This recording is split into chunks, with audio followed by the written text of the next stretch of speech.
la fille, autrement dit, on fait la fille, elle est montée en France, on allait envoyer son corps, on doit lui donner mon aide pour la faire venir. Et puis bon, soit ici, ou bien là-bas, on a le corps arrive. Donc voilà un peu. Donc on a dans le sens de cette campagne, on a eu en son temps, on va faire des émissions très scientifiques. Il y avait des enfants. Docteur Bazari était là, nous sommes le frère Crasso. Moi, voilà. Elle a développé la fête. Voilà. J'étais aussi là. Je pense que l'émission a été très bien. On s'est suivi un peu partout. Mais ce qu'il faut retenir, les gens ils laissent des choses. C'est bizarre. Bon, je ne sais pas. C'est peut-être quand nous sommes en crise, nous nous battons. C'est une politique qui nous préserve de toute attaque. Et nous continuons. Donc j'en profite en même temps pour enchaîner. Moi aussi, comment vous dire vivement merci. D'abord pour votre présence. Vous êtes des jeunes gens. Vous avez en fait ce que c'est que la réunion. Vous servez, c'est vrai, si nous sommes professionnels dans des organes de presse. Et comme l'a dit le frère François, c'est le quatrième mouvement. Tout le monde sait ce que la presse a apporté au monde.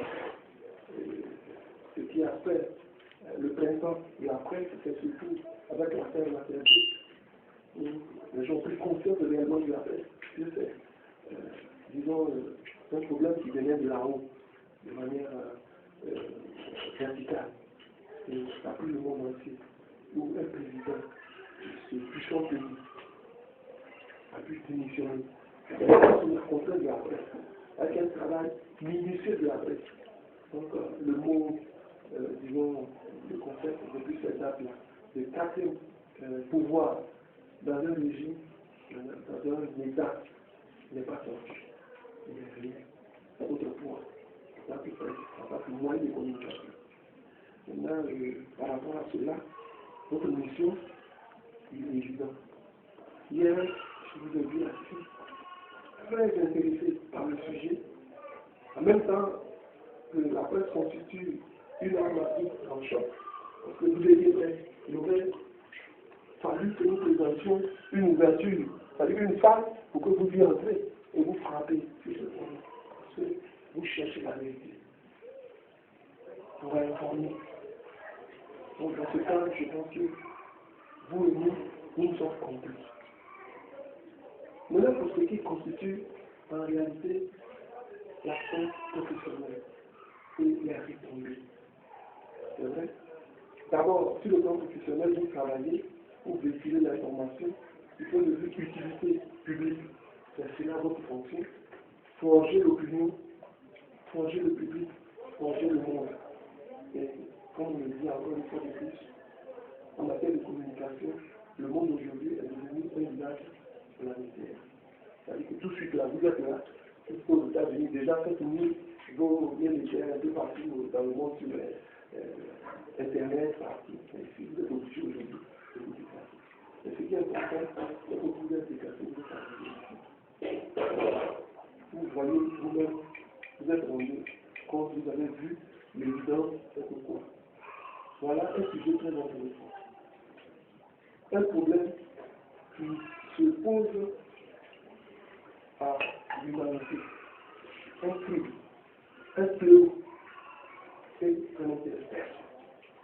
Des politiques qui savent, quand ils sont candidats, ils présentent des programmes de société, ils présentent des projets, mais jamais un seul ne fait attention aux problèmes qui vont se mettre plus concrets.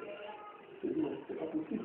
Est-ce que celui qui connaît réellement la société, dont il veut assumer les responsabilités, dont il veut gérer les intérêts pour, selon lui, apporter une prospérité, apporter un développement, s'il ne peut pas faire un programme de développement sans se faire allusion à la société, sans combattre ce phénomène qui est un élément de taille. Donc souvent, on est arrivé dans ce situation où on ignore des nègres qui préparent des projets de société sans faire allusion à la société. Franchement, ça nous détend. Mais nous faisons avec, parce que nous avons foi en Dieu. Et hier, je pense que le déplacement que nous avons effectué, malgré le samedi, comment se déplacer samedi, on a fait ça. Mais vous êtes restés, et vous avez suivi un exposé sur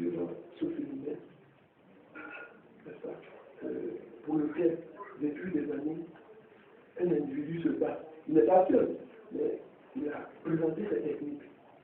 Lui, c'est Dieu.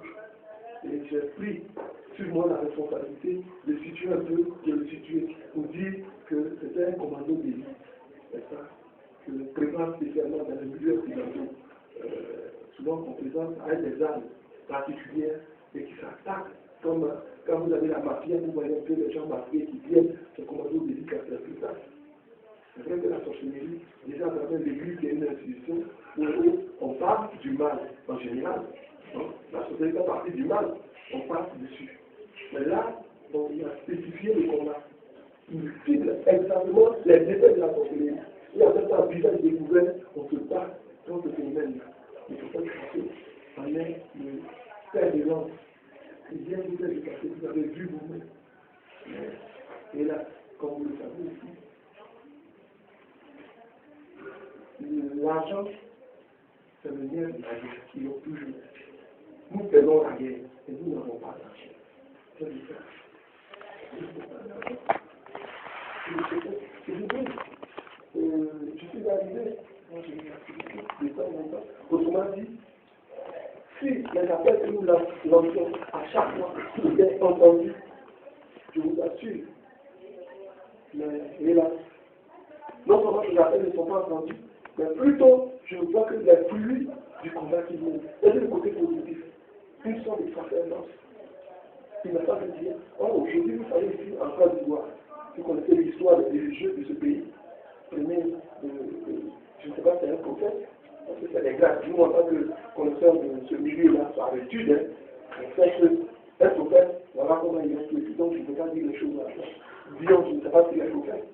Vous voyez un peu, il a à la tête d'un empire financier. Il est soutenu de l'intérieur. En dehors de Dion, donc plusieurs. Jusqu'aujourd'hui, c'est pas le cas du prophète. Et pourtant, nous partons. Et pourtant, il continue. Mais mieux que cela, dans les différentes régions, il y a des cités certaines, il y a un peu partout, à l'endroit où il a laissé des marques. Quand il parle de développement suisse. Ah oui, oui, ça c'est une vérité, c'est ce que j'ai dit. Je leur témoignage. Ce chemin-là, c'est un péché. Parce que ça fait le nom de Dieu, et c'est grave.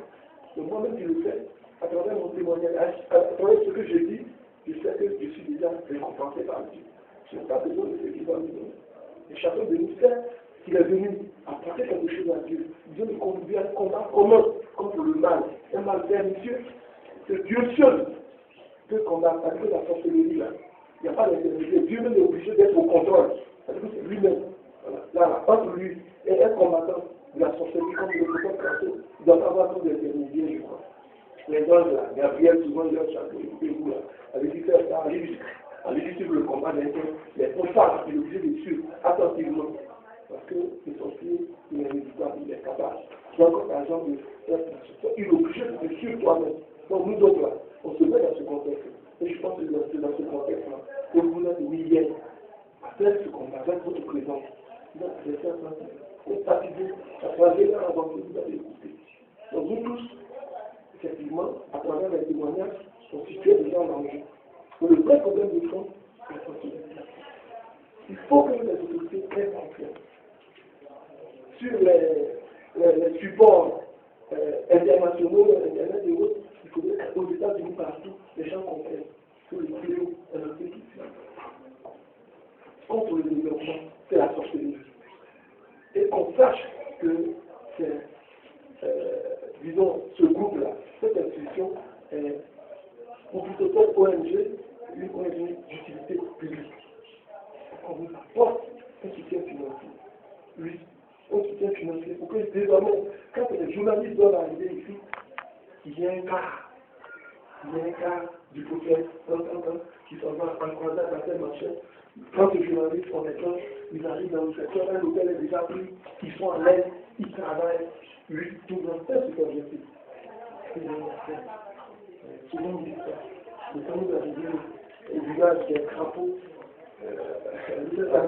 vous les voyez sur un boutique, sur un téléphone, on va se mettre à une chaîne. Le vieux vous regarde, le plus âgé des crapauds, et puis il dit, mon fils, bon d'accord, on a entendu. Autant vous voyez déjà qu'ils sont en train c'est un peu ça. Moi, j'ai l'avantage d'être évidemment un peu à la tête de beaucoup de mouvements, de suite, le PDC, le plan politique a suivi, notre frère de la voix qui est là, on ne sait jamais. Regarde, tu vois, on prépare l'arrivée des journalistes. On sait comment ça se fait, on prépare des enveloppes, quand ils doivent arriver, il y a Dikabé qui venait dans la région. Vendredi, j'étais, depuis la semaine, j'étais dans les préparatifs, chantier le week-end, les suites, vendredi,